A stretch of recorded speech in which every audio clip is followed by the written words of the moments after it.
I was a debt to be paid. A peace treaty, sealed in a designer wedding dress.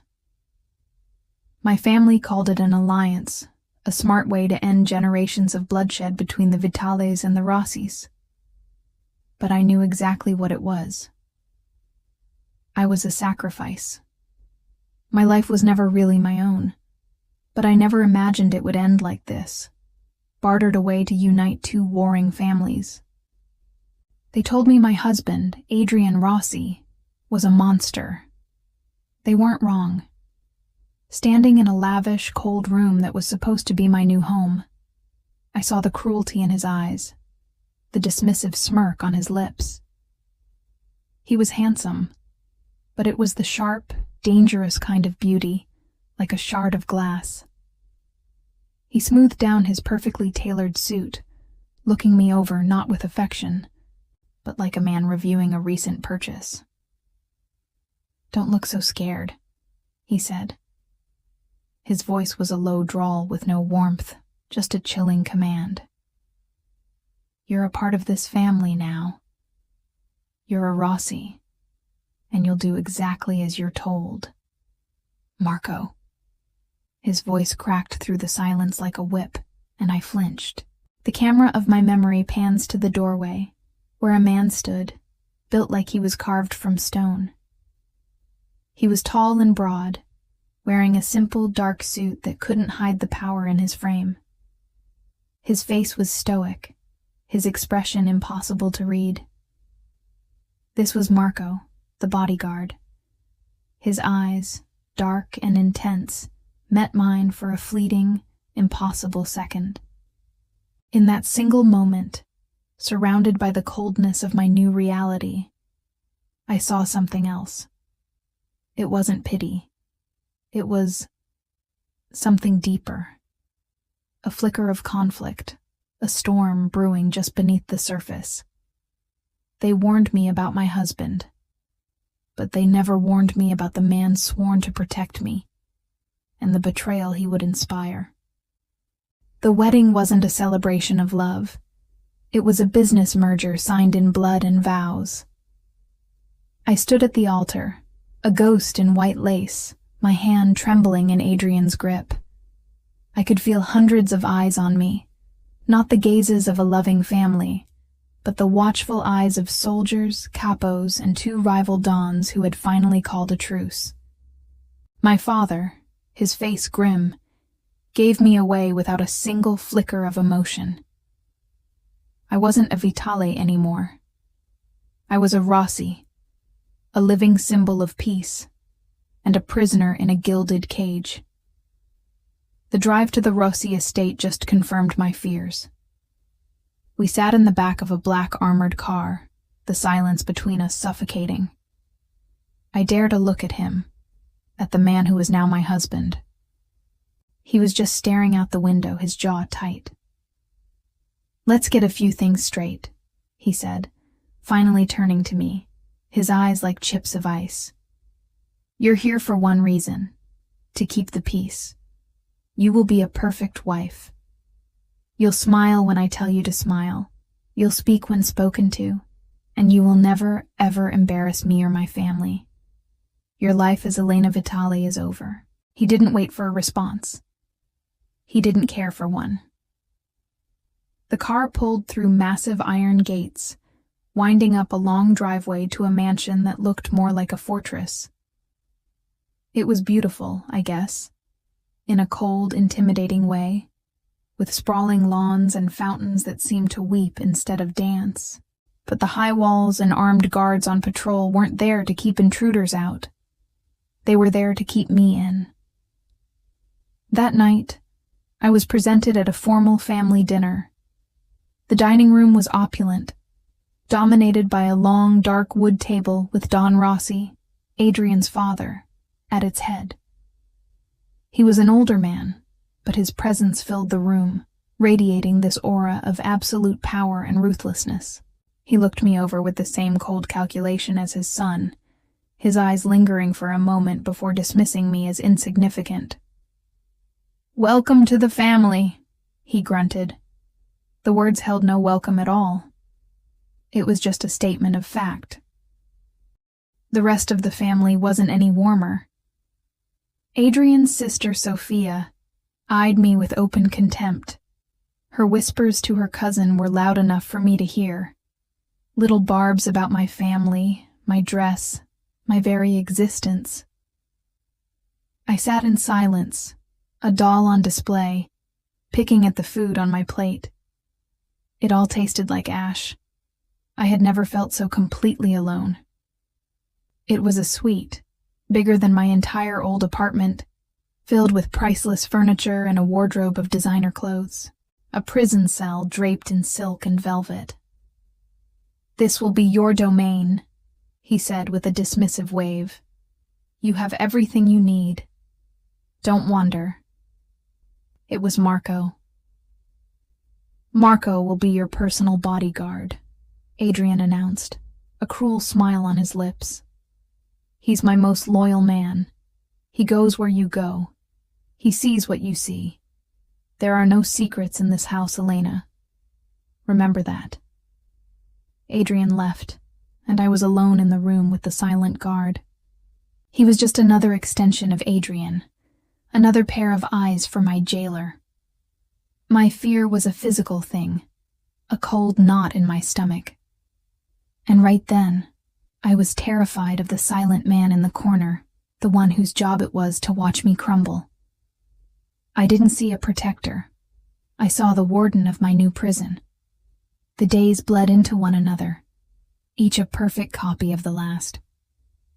My life was a meticulously choreographed performance. I woke up. I dressed in the clothes laid out for me. I ate in silence, and I existed inside the suffocating walls of the Rossi estate. Adrian was a ghost, often gone for days at a time on family business. His absences were a relief, but his presence was a constant looming threat. He moved through the house with an air of contained violence, his words either non-existent or dripping with casual cruelty. He'd criticize my posture, the book I was reading, the way I drank my tea. I was a possession, a thing to be polished and displayed, and nothing more. He stood by the door when I read in the library, in the corner of the garden while I took my mandated hour of fresh air, in the hall while I was in my room. His face was always an impassive mask, his dark eyes giving nothing away. His silence was unnerving, just another layer to my isolation. Weeks passed, and the loneliness was a crushing weight. He paraded me out, forcing a smile on my face as I endured their leering stares and crude jokes. Adrian, clearly enjoying his power trip, made a sharp, humiliating comment about my family's finances. I felt a hot flush of shame creep up my neck. I couldn't bear it. I ran to my suite, my gilded cage, and just collapsed on the bed, silent tears of frustration and helplessness streaming down my face. I didn't go back down. I didn't care if Adrian was furious. I just couldn't take it anymore. I froze, my heart pounding, expecting Adrian to burst in, ready to punish me. But the door stayed closed. After a few tense moments, I crept over and opened it a crack. A tray was on the floor. On it was a small plate of pasta, simple and unadorned, and a glass of water. It was cacio e pepe. I looked down the long, empty hallway. Deserted. But I knew. I knew it was him. It could only have been Marco. He had seen my humiliation, and in his own quiet way, he had responded. That small gesture shifted something in me. I was still afraid, but how I saw him began to change. I found myself hiding out in the one place he was always present, the grand two-story library. Surrounded by thousands of stories, I felt a little less alone. Then, driven by a desperate need for any human interaction that wasn't cruel, I began to talk. I'd talk about the weather, about the plots of novels, about memories from a life that felt like it belonged to someone else. "This author believes that true freedom is a state of mind," I said one afternoon, looking at a page but speaking into the quiet room. "I wonder if he ever had his mind locked in a cage." If I talked about a certain genre, a book from that section would be subtly left on a table the next day. If I complained of a draft, a window would be closed before I even had the chance to ask. They were tiny, deniable actions, but they were a conversation, a silent language developing between the prisoner and the guard. He was listening. And in the suffocating silence of the Rossi estate, being heard felt like taking a breath of fresh air. That fragile, unspoken truce between us was shattered one sunny afternoon in the rose garden. It was a beautiful day, but the beauty was ruined by Adrian's presence. He was pacing the stone pathways like a caged panther, his anger a force you could feel. I was sitting on a bench, trying to make myself as small as possible, when he turned his rage on me. "What are you looking at?" he snarled, stopping in front of me. "Do you find my failures amusing?" "No, Adrian, of course not," I whispered. He lunged forward and grabbed my arm, his fingers digging into my skin like claws. I cried out, a sharp gasp of pain and fear. And then, something shifted. Out of the corner of my eye, I saw Marco, who had been standing at a respectful distance, take a single, deliberate step forward. His posture changed, his body instantly coiling with a tension that was terrifying. He didn't draw a weapon. He didn't have to. His presence alone was a challenge. Marco's voice was low and calm, but it cut through Adrian's rage like steel. It was a simple, professional statement, but the message underneath was crystal clear. Let her go. For a heart-stopping second, I thought he would turn on Marco. Adrian, ever conscious of his image and the loyalty he demanded, was the first to break. "Get back inside," he spat at me, before turning and storming away. Marco didn't move. He just stood there, his body relaxing slightly, his gaze fixed on the spot where Adrian had vanished. He had protected me. He had stepped between me and my husband. He had broken the rules. I found him in the dimly lit hall outside my suite, standing his post as always. He finally turned his head, his dark eyes meeting mine in the shadows. I saw the conflict, the worry, the raw humanity underneath. His voice was a low rumble, and hearing him say my first name, so softly, felt more intimate than any touch. He paused, then added, "From everyone." That was the dam breaking. All the unspoken words flooded the space between us. "Why?" I asked, my voice trembling. "Why do you serve him? A man like that?" "He took me in when I had nothing. I was an orphan on the streets. He gave me a home, a purpose. My loyalty is all I have to repay that debt. But it's not a debt. It's a chain," I replied, more boldly than I'd ever spoken. A flicker of something, pain, agreement, crossed his face before he masked it again. "You should get some rest, Elena." It was a dismissal, but the wall between us was gone. We had both acknowledged the truth. We were both prisoners in this house, bound by different kinds of chains. From that night on, our secret conversations became our lifeline. We stole moments when no one was watching. In the back of the car, separated from the driver by a glass partition, we'd speak in low whispers.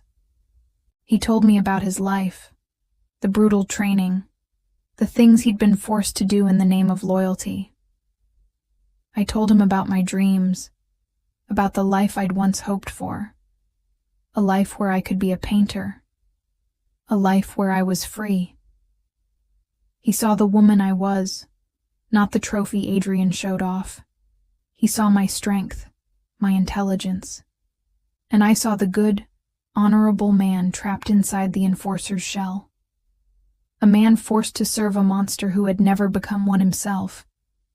In that dark, dangerous world, we found an unlikely alliance. We weren't just the prisoner and the guard anymore. We were Elena and Marco, and our quiet rebellion, our secret alliance, was the most dangerous game of all. The tentative peace of our secret world was always going to shatter. The Rossi family's truce with the Vitales was fragile, and other rival families saw it as a moment of weakness. The attack came when I least expected it, during a rare trip outside the estate. Adrian had insisted I attend a high-profile charity gala, an event where he could show off his beautiful, docile wife and boost his image as a legitimate businessman. The whole evening was tense, but the real danger was waiting for us outside. As we were leaving the hotel, a black van screeched to a halt in front of us. Masked men with automatic weapons poured out. Chaos erupted. People screamed and scattered. In the panic, Adrian, the coward he was, shoved me aside and ducked behind a car for cover. One of the masked men lunged for me. I squeezed my eyes shut, bracing myself. But he never reached me. Instead, I heard a sickening thud and a guttural cry. I opened my eyes to see Marco. He'd moved so fast he was almost a blur. He stood over the man he'd just taken down, his body a solid shield in front of mine. 2 more attackers came at him. What happened next was a brutal, terrifying dance of violence. Marco moved with an efficiency that was both awe-inspiring and horrifying. He wasn't just a guard. He was a warrior.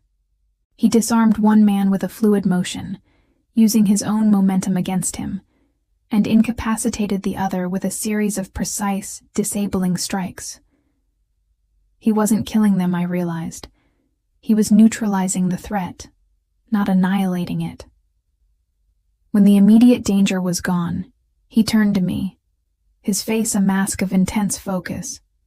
The main firefight was still raging a few yards away. "Elena, can you stand?" he asked, his voice urgent but calm. I tried, but a sharp pain shot up my leg and I cried out. Without a word, he just scooped me up into his arms as if I weighed nothing. He held me tight against his chest, shielding me with his own body, and started moving. He navigated the chaos with an almost supernatural awareness, getting us to the armored car while the other guards were still exchanging fire. As he bundled me inside, a stray bullet grazed his shoulder. He barely flinched, his only concern getting the door shut and telling the driver to go. The ride back was a blur of adrenaline and pain. Marco was on his comms, speaking in clipped, coded language. When he was done, the silence in the car was heavy. He finally looked at me, his professional demeanor cracking when he saw the tears on my face.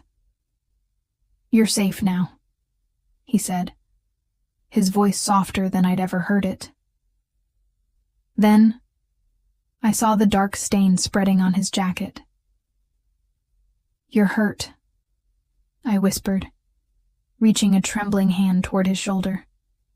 "It's nothing," he said, but I could see the pain in his eyes.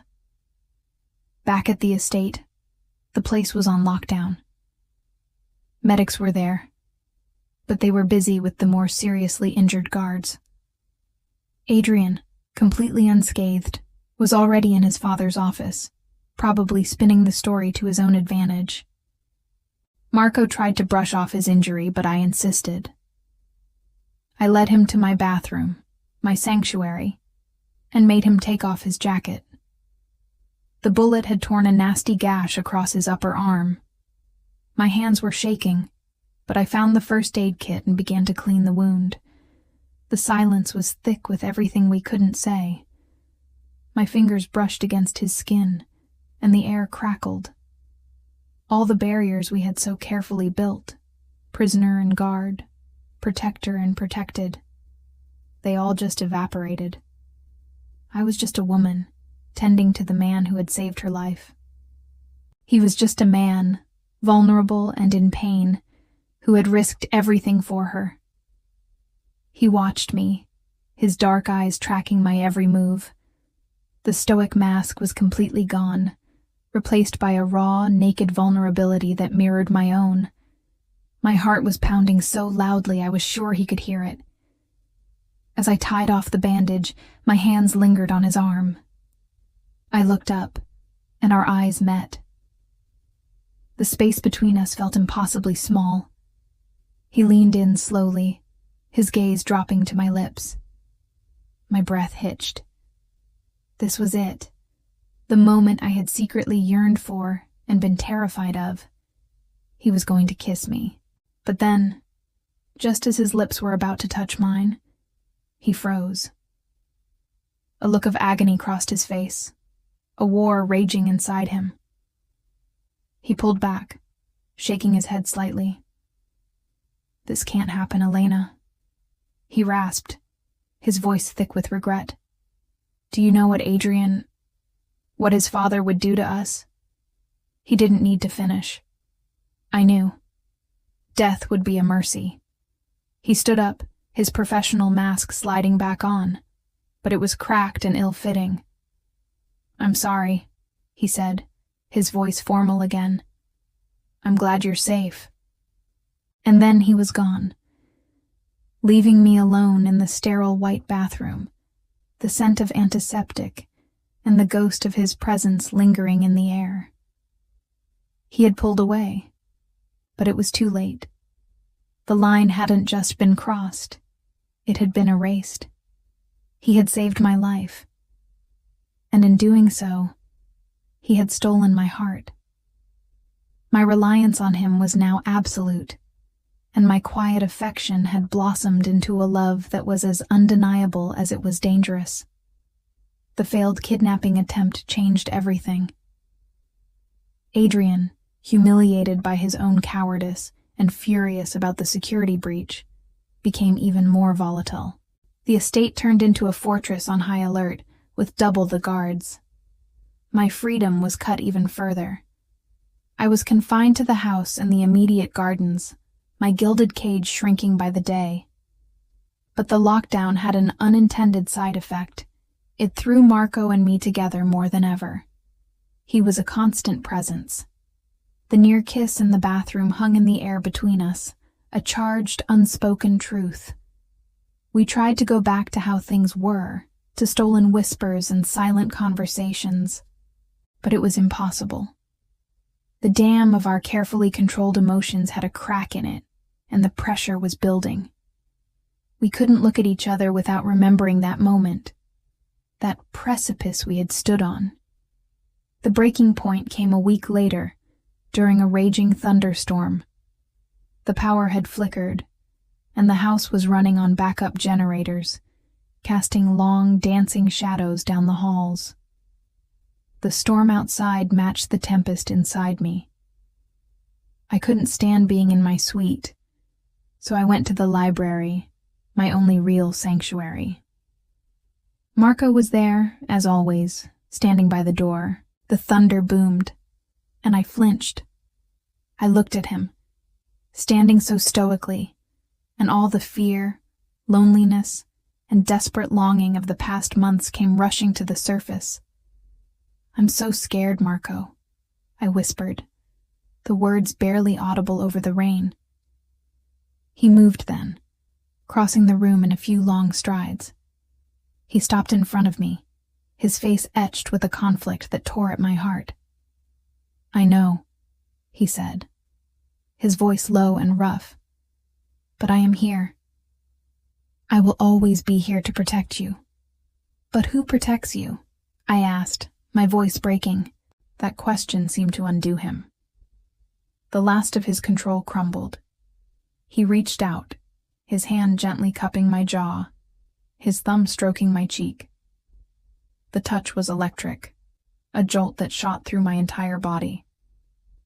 "Elena," he breathed, his voice filled with a desperate longing that matched my own. and then he closed the distance between us. His kiss wasn't gentle or hesitant. It was a release of all the pent-up emotion, all the stolen glances and unspoken words.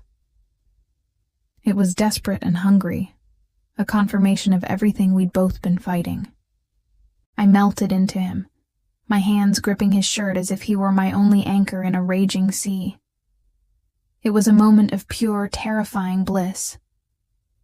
We were breaking every rule, committing the ultimate sin. We were sealing our own death warrants. But in that moment, I didn't care. For the first time since I was sold to the Rossis, I felt alive. I felt free. That kiss opened the floodgates. We knew the risk, the price of discovery, but we were helpless. We became experts in secrecy, stealing moments in forgotten corners of the vast estate. A chaste kiss in the dusty wine cellar, a shared look across a crowded room that held more intimacy than any touch, hands brushing in a hallway.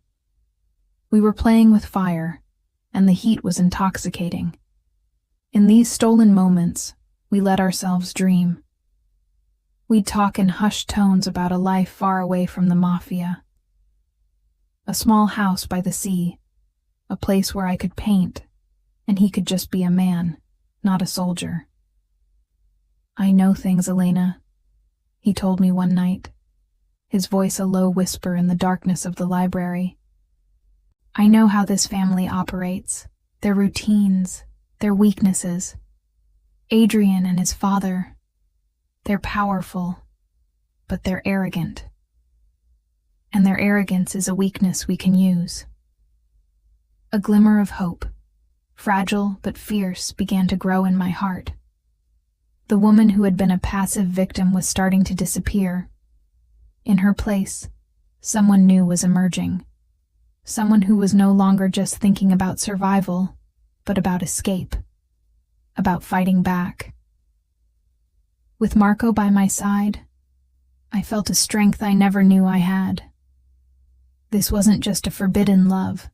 We were forging a weapon, but as we got closer, the danger grew.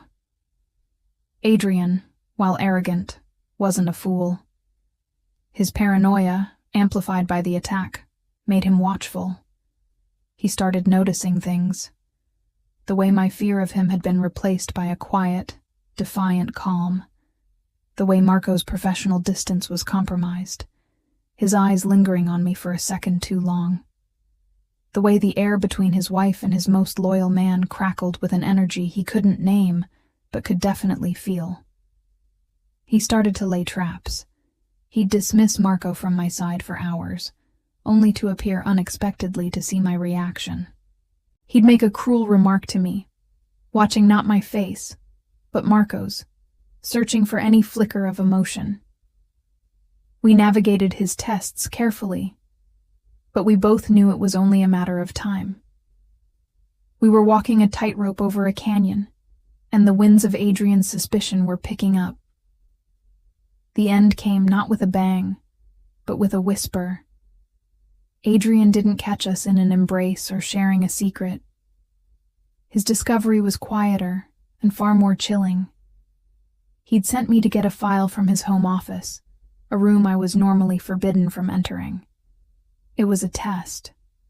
I knew it, and Marco, waiting outside, knew it too. As I came out with the folder, my hand brushed against Marco's.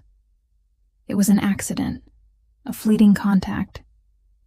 But as our fingers touched, I looked up at him, and in that single, unguarded moment, my eyes said everything. My love, my trust, my reliance. It was a look I had never given my husband, and I gave it freely to his bodyguard.